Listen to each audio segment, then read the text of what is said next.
Welcome to It's Closing Time. I'm Joe Curtis. I'm the Chief Operating Officer of the Pango Group. The Pango Group is a real estate settlement services company that has partnered with Side to do a pilot joint venture in California, of which you've heard some of that. I have 3 guests with me today.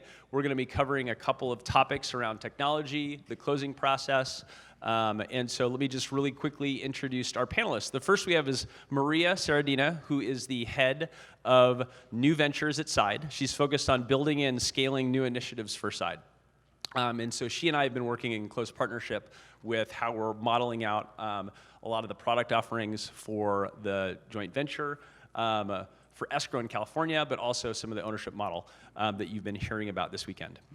She has previously worked at Zillow Group and HomeLight, and prior to that was on Wall Street, so very smart. She's also a venture advisor for Metaprop, which is an early stage prop tech venture. All right, next we have Mr. Daniel Morgan. Daniel Morgan is the principal of Marterra Group, which includes Marterra Real Estate, which he started with his wife, Christine, 15 years ago, which is a side team. They also have an investment and development company and a property management company. And prior to that, he spent 15 years working in institutional real estate investment and development for companies like Lennar and Lehman Brothers. Wendy is our next. She is from Florida. Well, she's not from Florida. She came here from Florida. She's from the UK. And Wendy is a partner at Beyond Realty in Sarasota, former managing broker with Coldwell Banker, and the CEO of an international property portfolio service with offices in the UK, Ireland, and Dubai. So she's an international woman of mystery. So, okay, so I wanted to frame up a little bit of the conversation today because we're at a very tech-forward brokerage REunite conference. And there's a lot of things that are happening in the closing space. There's a lot of things happening in real estate. And there are a lot of different tech companies that are trying to take different components of that down and make it quote unquote more efficient. So there's this whole idea, and there's been a lot of talk, and it's not necessarily the talk of the audience, but it's the talk of young tech entrepreneurs on how do you create this one-click closing experience for the home buying purchase. Anybody hear that? I'm getting a little bit of nods. And so there's kind of 3 components to that. There's really like, how do I find a home? How do I finance that home? And then once I find and finance, how do I then go through the process of it exchanging hands, like the exchange, right? So that's the title and escrow. So we're going to focus on the title and escrow side of that today and how technology is playing a role in that. And where I thought we would start our conversation was on client expectations. So we did a survey with everybody, and I'll put a couple of the words that we used. And here's our panelists. All right, so one of the questions I'm going to ask, and we're going to use this word cloud a little bit. So we surveyed several side agents. Some of you may have responded to that, and they gave us some, how has the consumer or client experience expectations changed over the last several years? So we're just gonna jump in with you, Wendy, to answer that first question. It's like, how have you seen in your business client expectations change? I think the client expectation has changed in terms of everybody wants something that's fast and efficient. They don't want to be sending documents and things like that many, many times, like I'm sure some of you have experienced. So I think just a smoother transition and transaction.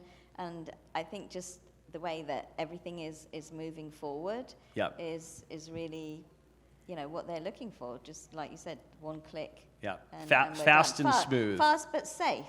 Yeah. I think that's another thing that is really important for them is they want to feel that it's secure and safe. Great.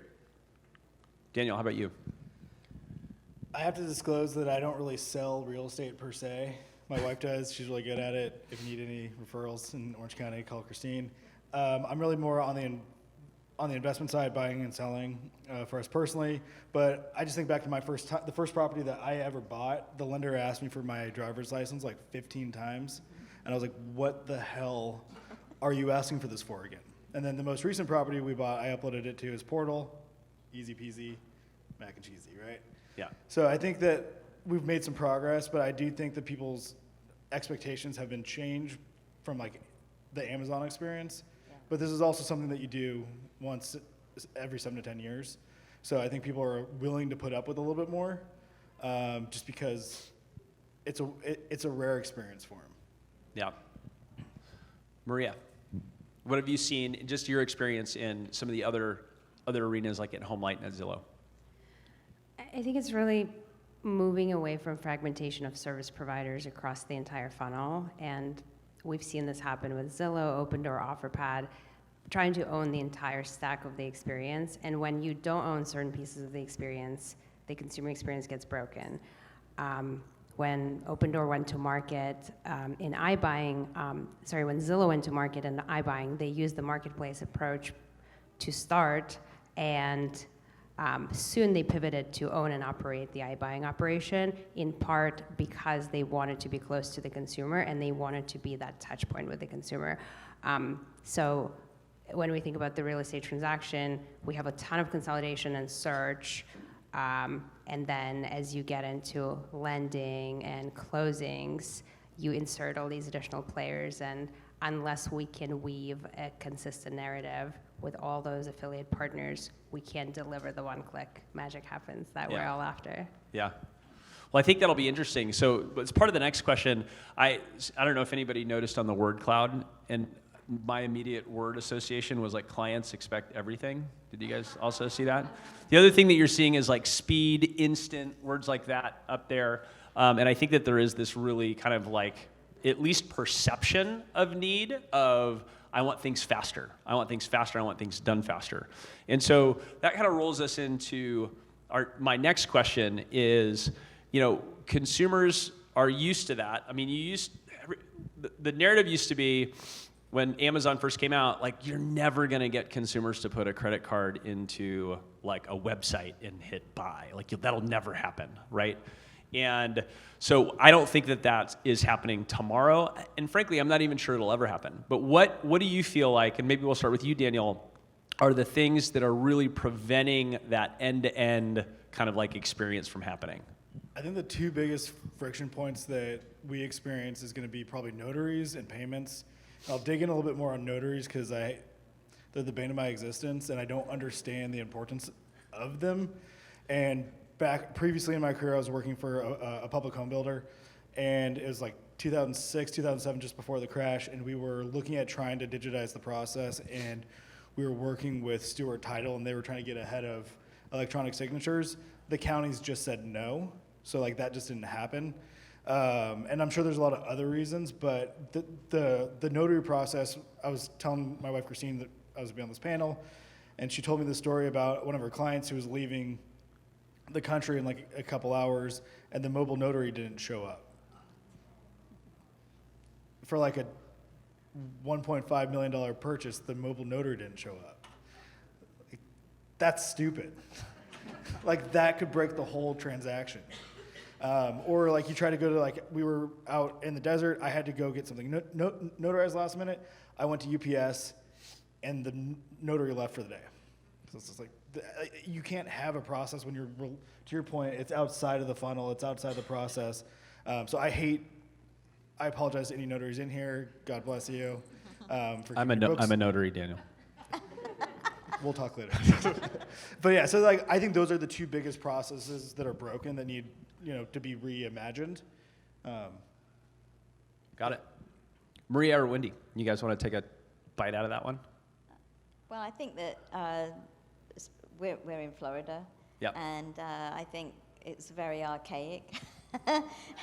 And I'm getting nods. Yeah, and it is. And I think certainly it's just going to be a slow adoption. I mean, we're having trouble even this morning on a deal, just having them to wire a commission check. Yeah. Well, commission check, but wire the commission. And it's like a whole drama just about that. Yeah. And so it's really, I think they are coming forward, but it's hard. So two big kind of friction points sound to be like that whole notary You can't click something if you have to like meet somebody so that they can take your thumbprint and put it in a paper book, right? Right. It's super important that they do that, though. True. And then some of this whole idea of like making payments a little bit more easy. Maria, do you have anything to add on that? Like what prevents us from that? And I might even ask, are we even asking the right question? Yeah, and I think it's the point that I made earlier. How can you build that end-to-end experience? Obviously, you're all side partners, and we are taking a lot of the services, either integrating them into our stack or giving you options to integrate your preferred vendors into the stack so that the funnel is seamless and streamlined. And for every player, whether it's a portal, an iBuyer, a broker, it's going to be important to weave that all together so that you're in control of the touch points that you have with the consumer, and there's no random elements that might derail your transaction. One thing I want to bring up, I was mentioning this before, we're buying a property, we just removed contingencies. I don't think I read the document. Sharon was doing a really great presentation, and I didn't want to get like distracted. But sometimes we take away too much of the friction, but just the places where there's friction, there's no value add in those friction points. Like having to send in a wire and go into the bank to put in your EMD, again, there should be an easier way to do that. So I think there is some value in friction, and I think that's some of the value that agents bring, is slowing their clients down when they're going through an RPA. Like they should be nervous and they should be reading it. But it's just so easy on DocuSign on your phone to bam, bam, bam, bam, bam, bam, bam, I'm in contract. So I think that's just an important aside. Well, you bring up a great point, because I remember sitting and being on a panel like this in San Francisco at a real estate tech summit, and we're talking about the same conversation, and everybody's like, yeah, we got to get to that one-click experience because that's what consumers want. And I come from like the escrow and title side, and security is a big deal. Like, we have hundreds of millions of dollars of other people's money in a bank account, right? And we have all this electronic communication, and like there's this balance between speed and security, and they almost have like this inverse like relationship. Like the faster it is, the less secure it becomes. And so what you're saying is like some of those friction points are important to have because they increase the security, right? And so the challenge is finding out what are the most points that are going to benefit not only the consumer but the agent to make the transaction smoother, right? Because I think there's a ton. I mean, when Ed, do you guys listen to the Q&A with Ed, and he's like, real estate technology is like a old broken down car. Like I hear that, and I'm thinking he's thinking of like a 1975 Pinto, and then I look at like the title and escrow space, and I'm like, well, we're like a 1937 Studebaker. Like, it's even past, because you guys have gotten some of that front of the funnel CRM lead generation stuff that's done, and we're still sending 500-page packets to people like via Messenger, right? I don't want to insinuate that any of our clients are like 4-year-olds, but my 4-year-old would like to have chocolate for every meal. Yeah. Doesn't mean it's good for her. Doesn't mean that they want it. Yeah, that's a great point. That's a great point. So it's like there is this kind of pursuit is like we have to do what they want, but we also, and this is where I think, and where Site is just getting it so right by empowering the agents, right? In saying, hey, we're the value trusted advisors. Let's help walk our clients through this process, and let's figure out where the friction points are that we can kind of eliminate along the way, right? I think that's important. That definitely it's our job, isn't it, really, and our responsibility to make sure that we educate our clients or our customers on the contract and what they're actually signing and everything. I think it's just so easy for them to be sent a DocuSign and go click, click, click, click. And I think this side, for most of you, you'll see, have just introduced the extra disclosure there to actually make, hopefully, some of the customers actually stop and think about reading the document when they're signing it. So I think Side have done a really good thing with that. The problem is the little signature a little bit more. bubble pops up before the page. So you sign before it actually has anything on it. I mean, I've never done All right, that. we'll submit a ticket to Edward for that one. No, the disclosure that they actually have to sign. They have to sign Yeah. you know, like the wire transfer. Sorry, the wire alert. But they also have the customer one now for the e-sign. All right. You have anything? Or I have another question. So we've kind of talked about the customer experience and then what is preventing some of this one-click experience. And we're asking if that's even the right question to ask. Like, is the one-click really the goal?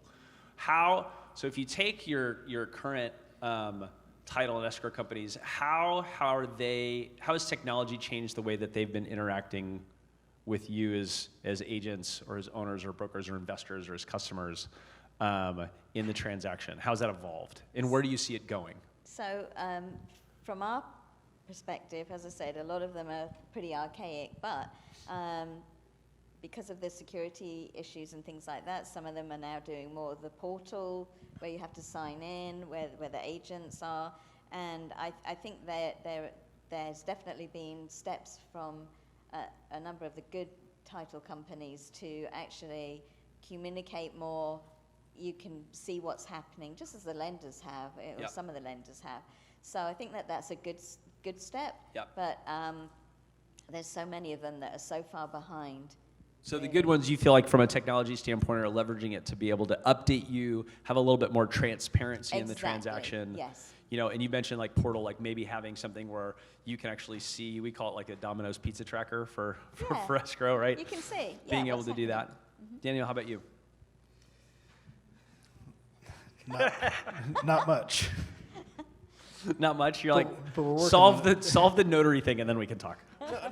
So this is going to be a shameless plug for Escrow Trust Advisors, the joint venture with Side. I use them. They have a portal. Other people don't. That was pretty cool. But overall, like to your example, it's still very much a really crappy car. There's a lot of room for improvement, and it's good at least that people are starting to talk about how can we speed up or improve this part of the process, because it's frankly one of the more important parts of the process. Yeah. And given the fact that this is not a packed room, is kind of indicative of like how much people actually think about escrow and title. You don't think about it until like you have a problem, and then you guys are nodding because you've had those problems. So I mean, we've got a long way to go. Yeah. It's a push, not a pull. Yeah. Yeah. So the portal's nice. Yeah. I'll What do say you think, Maria? Joe, I'll flip it on you since you do run the leading settlement services company in California. What are you seeing from the newer entrants compared to the legacy vendors that is resonating with agents, their teams, TCs, consumers? Yeah, so what's happening and what's resonating, I think, are sometimes two different things, right? And I think that there's newer software. I think there's a movement in the title and escrow space nationwide to move towards more cloud-based software. Like, if you guys saw some of the even incumbent softwares in the title and escrow world, you would absolutely laugh. You'd be like, is this on an Apple IIe computer with a green screen? I mean, it's pretty crazy, some of the stuff that are high like volume shops are using. So I think that there's a move towards this client-facing. Security is a big deal. Security has really, really, really hit a lot of companies nationwide. So you guys have all heard about the wire fraud and the email spoofing, and everybody's signature lines have changed now because they're like, hey, I have to call and get you my escrow number, and don't, because people are inserting themselves in the process. A lot of the technology that is getting put in place, like these portals, are really designed to just take that all away with multi-factor authentication and the ability to kind of like get in. So I think that security has been a big thing. Now that doesn't necessarily resonate with agents, right? Because they'll be like, well, it's got to be secure, of course. And so that's one of those things that it's not, I wouldn't say that's like a selling point. It's something that just everybody needs to do, but everybody's got to know that not everybody has the protocols and the security in place to do it. And I think that's a really important part. I think the other part is, and I'm not sure that it's something that it's doing, I think that it's happened to us. It used to be that everybody wanted to go into their local closing office. But nobody's been able to go into a closing office for the last 18 months. And so that's been an interesting evolution of our business, because now we're open back up and people aren't coming. We're like, we have this nice signing rooms. And they're like, no, send a notary to my house. They won't show up right before I get on a flight, right?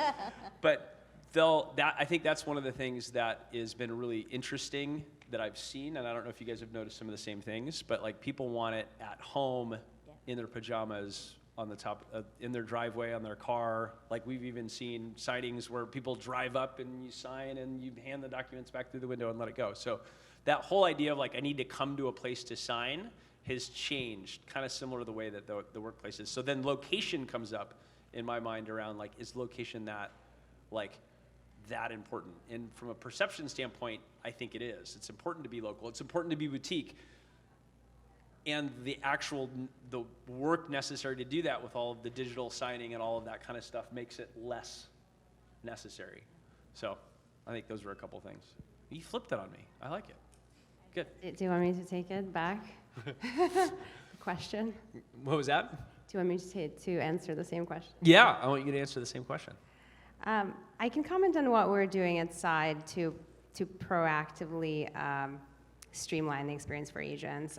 We talked about this on Monday. I don't know how many of you had a chance to tune in on Monday, but it's the idea of taking what's existing table stakes and putting it on steroids. So we call it pre-escrow on steroids. Instead of you having to take an action to request your prelim title report, your NAT sheet, your property profile, we want to push it to you in the background when the lead stage changes, so that you can focus on what you do best and you don't have to worry about all that just seamlessly happening proactively in the background. So we're excited about that, and that is just the tip of the iceberg of what we want to build into the Side app. And stay tuned. I'm excited to continue innovating in the Side experience for you.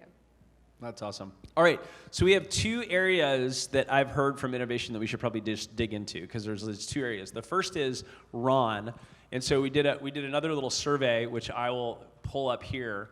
And so we asked agents at Side, I'm like, do you even know what RON is, right? And somebody said return on net. And I'm like, nope, that's not it. So RON is remote online notary. So we have 85% of the agents that we surveyed didn't know what it was, and less than 5% had an experience with it. And so Wendy's here because in California, RON isn't even legal yet. So they have kind of pending legislation, but it's not done. There's several states where they have passed legislation. So you have this whole idea of this remote online notarization, what might solve Daniel's problem. But how are you seeing it? What are you hearing about it? Like, you're the state that it's happening in. Yeah, so we are seeing some of it, and but really, again, it's just not enough. So I would encourage all of you to watch this space, pay attention to what is happening, and that way you're going to be ahead of the game for your customers and everything. So yeah, but. Yeah, it's there, and but you're not seeing a lot of adoption. You're not getting customers coming to you saying like, well, can I just do this from in my pajamas right. in my dining room table? And I think it's really just about educating again, because people don't know about it. As your as the survey says. Yeah. As the survey says. Daniel, do you have any thoughts on it? I just RON in general. I did respond to the survey, and I said I did because we had a pre-discussion about it. So that number is artificially high. But I think at the end of the day, from our previous conversation, it sounds like when these things start to come out, the more we can educate our clients about it. The client, she was saying that the title companies are slow to change. They'll change when the consumer tells them to change. And if 84% of you, 85% of you don't know that this exists, 100% of your clients don't know that it exists. Yeah. So then the title companies don't have to make the changes. And that's all I want to say about that. Got it. Yeah, no, it makes sense. So remote online notarization, has everybody give me a nod or a hand if you like, yes, I understand, kind of understand, don't understand. So it's the ability to just quickly, the ability to actually notarize something when you're not in the same room as a notary. So you have a notary, you have a platform, and you digitally sign and then you digitally notarize. And so it's 100% right. But how do they put my thumbprint in the book? They don't put your thumbprint. They have to have some other way of verifying your identity other than your thumbprint. I wonder if anybody's actually caught somebody and been like, no, that's the wrong thumbprint. I just don't know. Marie, do you have any thoughts on REun? I can speak to a consumer experience with notarization, and I think once you go through that experience, it clicks for you why that would make so much sense for your clients. I was traveling and I needed a digital mailbox, and to do that, you need to submit this form 1583 or something to USPS, and it has to be notarized. And my two options were use Notarize for $25 or get it notarized by someone, and I have no idea how to do that. So I was matched with a Notarize person at 2 a.m. in the morning, and next day was able to receive my package. So that idea of just being able to do it right on the spot and remove the barrier to receiving my package was amazing, and I would recommend other people after trying. So you've had a personal REun experience. Like you've Exactly. gone through the process of notarizing a document. What time did this happen? It was like 2, 3 a.m., my usual pretty bad time. I love it. I don't think I have any mobile notaries that'll do it at 2 or 3 a.m. But I love it. So Notarize is a platform. Maria's referring to a platform, it's a company that matches certified remote online notary, like agents, to folks that need those notarizations, and they can do it remotely at 2 o'clock in the morning in your pajamas. Pretty awesome. Yeah, I've heard it. So I have not personally, I have not actually physically notarized anything, but I got certified as a REun certified notary in Montana because I was just curious about how that, and I was living in Montana at the time, and they allow it. But I hear from your experience, from others' experience, that it's like one of those experiences that you wouldn't go back. Like once you do it in that way, you would say like, why am I ever putting my thumb in a thing and printing a book again, right? It's like driving with a backup camera. It's like once you've done that and get used to that, it's like, I'm not gonna look out the rear anymore. That's what I expect. And so I think this is one of those technologies that is right there, and we're not there in adoption-wise, but I think it's one of those technologies that is going to be an integral part of what we do every day on the settlement side and on the agent side. I think one of the main things when we were talking about this is like, how does this make your client's experience better? It's obviously going to be a better experience for your clients, like hands down. But watching agents on our team, when you have those pressure points that come from a payment issue or a notary issue, that blows up your day, blows up your schedule. And if you're doing the type of volume that most of you guys are probably doing, it's honestly more for you than it is for your clients, because you're just avoiding these pitfalls that just create unnecessary disasters. So I think it's important that, although it's not available in California, that we start to look forward to these things and lean into them as they become opportunities, just to avoid like the obvious unnecessary, like everyone has a notary nightmare story, everyone. They talk too much, they smoke in your backyard. Wow, does anybody know a therapist for Daniel for his post-notary? We can talk later. We'll grab a glass of wine. I think that there's two major hiccups with REun right now. And so the first is you have legislation. So we have some legislative issues to kind of hurdles to get past. And then you just really have a driving adoption, and that's an education issue. And so we don't really have a lot of control over the legislation. I think that's going to play out over the next 18 months. And the adoption issue, I think, is going to come as platforms like Notarize get more and more bandwidth. And one of the things that COVID did was really make us take a second look on how we're going to notarize documents, and it pushed a lot of that legislation through. So now I think what you'll see is adoption coming up for REun. So it's interesting. And you're lucky because you're in Florida and you get to do it. So, all right, the second area of innovation that we've really talked is digital payments. And so let's talk a little bit about digital payments and how you see that kind of like evolving and where you think the pain points are. So I don't know if Maria, you want to start, or Daniel? Aside, I think it's our mandate to curate the best solutions for you. So when the solution is available, we'll make it available to you. I think there's a few exciting apps in the space that we will slowly be introducing into the stack, and stay tuned, but it's state specific, and there's obviously like approval issues with that. Yeah. I have the unique privilege of my management company is the management business is way far ahead on the digital payments component. So I've seen the other side, and you don't know the pain that you're dealing with until you've seen what's available. I bet at least half of you have had clients ACH and EMDs, and then or like final like payments, and then escrow's like, no, we got to wire, and then you got to it comes back because they don't have enough money, and then they got to settle it, and then it's like so just ridiculously simple things. I don't want to. I was told not to say this, but I'm going to say it anyways. We received another side team's check to our office because we had closed a deal with that escrow company a week before, and like there's just like sending physical checks to people is not a efficient way to pay, and I think there's a lot of things coming in the future that are going to make you thankful for things that you didn't even know were really pain points for you. And I think that's going to be on both how you operate your own business and how you pay your vendors. I think it's going to be in the settlement space. I think it's going to be how you get paid. I can pay all my vendors, all my owners with a click of a button, and that's 300 plus owners and a couple hundred vendors, and it is absolutely painless, and the accounting is automatic. Yep. I don't do a thing.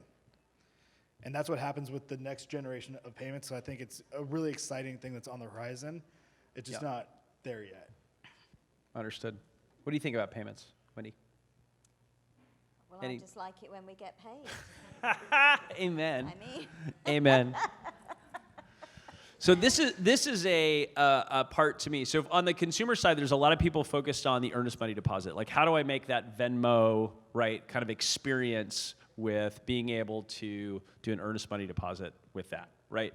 And then there's the disbursement side. Like, how do I get? And so so we write, this is a staggering number, but we write about 450,000 checks a year, right?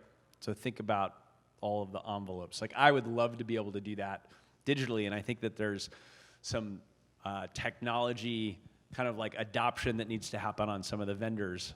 What's really cool, and you should know about Side, is you have a great accounting department and that is doing some really cool innovative things with RTP. So if you know what RTP is, look it up. It's real time payments. And so you have like the traditional wires where you got to go into the bank and fill out this stupid form, like that's paper in the corner while they help other people, and then you go up to the window and be like, wire my stuff.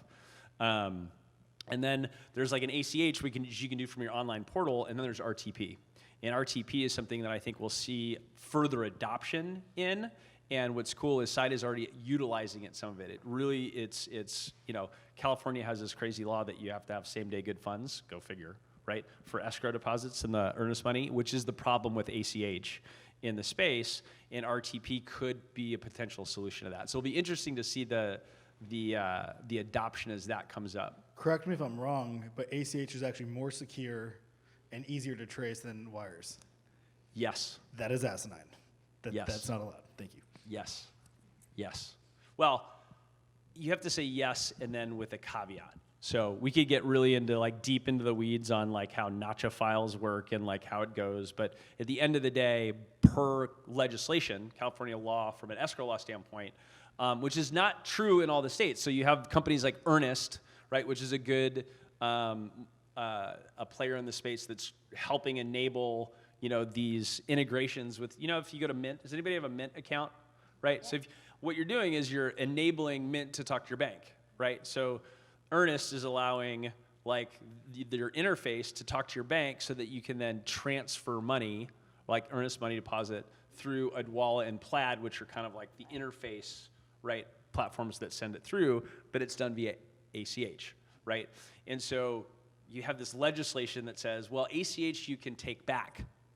So if you can take it back, it's not same-day good funds, therefore, right, like you're not allowed to use it in California. So again, California is another one of those weird states that you get to do lots of things and then you don't get to do lots of things.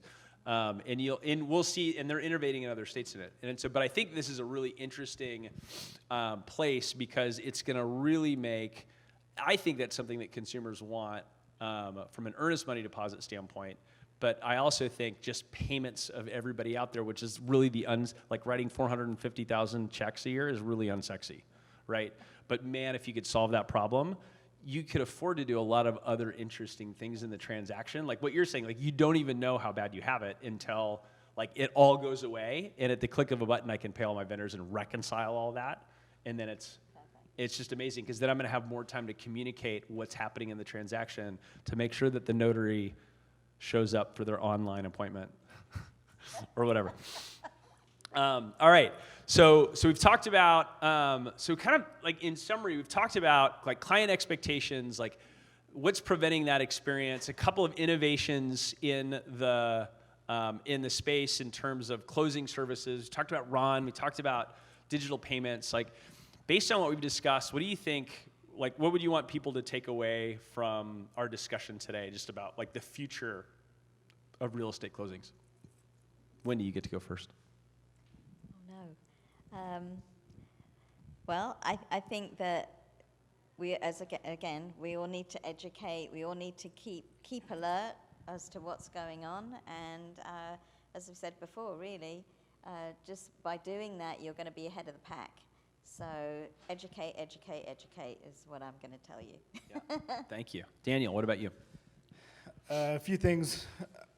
Our team has used Escrow Trust Advisors, the joint venture, 3 times. They've been kind of layup deals, but it was a great experience. I would encourage you to lean in on that. I know you all don't get anything from your other escrow companies. I use an analogy of my property management software. I use a company called AppFolio. Every couple of days, I get this orange dot in the bottom under what's new, and there's these little tweaks that keep making my business better and better and easier and easier. If your escrow company is not innovating, you're going to be one of the last people to do digital notary, and your business is going to have to deal with that. Same with digital payments. And then the last thing on that note is if you're really a partner with Side, I'm of the opinion that you want your partners to make money, and that if we should lean into that. And it doesn't mean that you need to give all of your business to Escrow Trust Advisors. Just give them a shot. We're like, sorry, Jeff, you're not getting all of our business. I like it. No, I'm loving the plug. But give them a shot. You're going to have a fine experience. You never have a great experience with escrow. Like, it's impossible to be like, it's escrow, I love my, like, unless they're doing something illegal, like, you're not having a great escrow experience. But lean into it, support your partner. They've been great.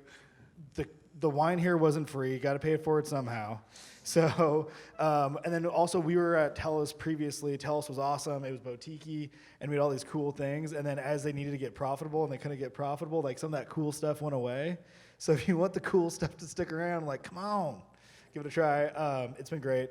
But yeah, it's just really lean into your partnership with Side. Again, I was told, honestly, not to say that because I didn't want this to be a sales pitch. But it's going to be a while until a lot of this stuff actually comes to fruition.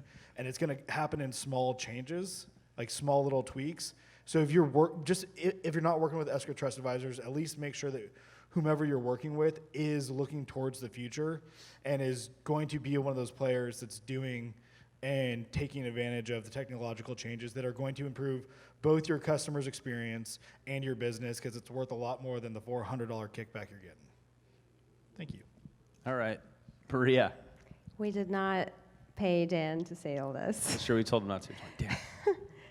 Damn. No, this is great because you covered some of the stuff that I was going to pitch. But Guy made a quote, I think, yesterday in the keynote. He said, it's not about extracting value, it's about creating value, and it's about creating value for all of you, and that's what Side is here for, create value for you. And that's how we're building ancillary revenue streams. We are building them to give back to you an opportunity to passively monetize it. Instead of you actively entering into a JV yourself, we want to popularize the notion of JV ownership as a service for you so that you can own a piece of a JV and in a RESPA compliant way receive the distributions from it. So this is one opportunity that we unveiled at Forum, JV ownership in escrow, starting with California, which we will be taking to other states as well. And the second one is what Dan talked about. It's ETA. We have an existing relationship with Pango Group, who are the best operator we could find in California. Try us. Every one of you has a card on the table. Try us for pre-escrow on steroids. Give us your feedback so that ultimately we can build what you want, and then you can own a piece of it and reinvest it back in your business. Awesome. I would. I'll just close with just a couple of brief thoughts. I think that we've had a lot of. I think we've had a really productive conversation, and I think while a lot of the things that we're talking about have these kind of multi-year adoption horizons in them, I think that my encouragement to you guys would be find partners that are going to help embrace. It'll be messy sometimes. Like when you're on kind of like pushing the envelope and trying to figure out new ways to do things, like it doesn't always go well the first time. But pushing through that, and if you can work with partners that do that, you'll be in the best position to represent your clients in the best way. And I think that Side as a whole culturally is doing that, and I think that we're trying to support you in doing that. And so we appreciate your time. We appreciate you guys coming in here. And do you want to do questions? Yeah. And if anybody has any questions, we have a couple minutes left. We're happy to answer any. Otherwise, we can bolt. Yes, and he's got a mic. So Well, I have one question real quick. she raised her hand first. Okay. All right, So, all right. My name That is was- Chris Karras. I'm a regional manager with the Pango Group. So we currently work all out of Southern California. So Southern California and Northern California have different escrow and title processes. Yep. Would you mind giving a brief description of what's the difference between title and escrow, and how we manage escrow in relation to Northern California transactions? Yes. So I'm going to make this a really short answer. Escrow in Southern California is separated from title. In Northern California, historically, title and escrow are done under the same house. You have one point of contact. It's typically your escrow officer, whether you're in either place, and that wouldn't change. So it's really getting used to the idea that you're going to your escrow officer that's going to manage the title curative questions, because you're typically not talking to the title officer at the title company, you're talking to your escrow officer. So that just happens to live in a different company, but it's on the same line item as the thing. So practically, it's just getting used to the idea that there's an escrow company, and that's your main point of contact. But if you're used to going to your title company escrow officer, it's basically the same thing. So yes.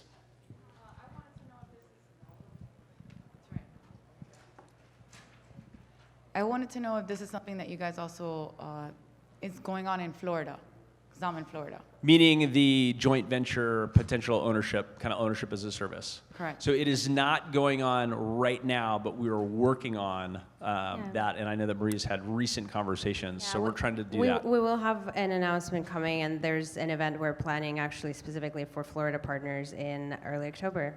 So I look forward to working with you guys there. Awesome. Thank you. Yes, coming to a state near you.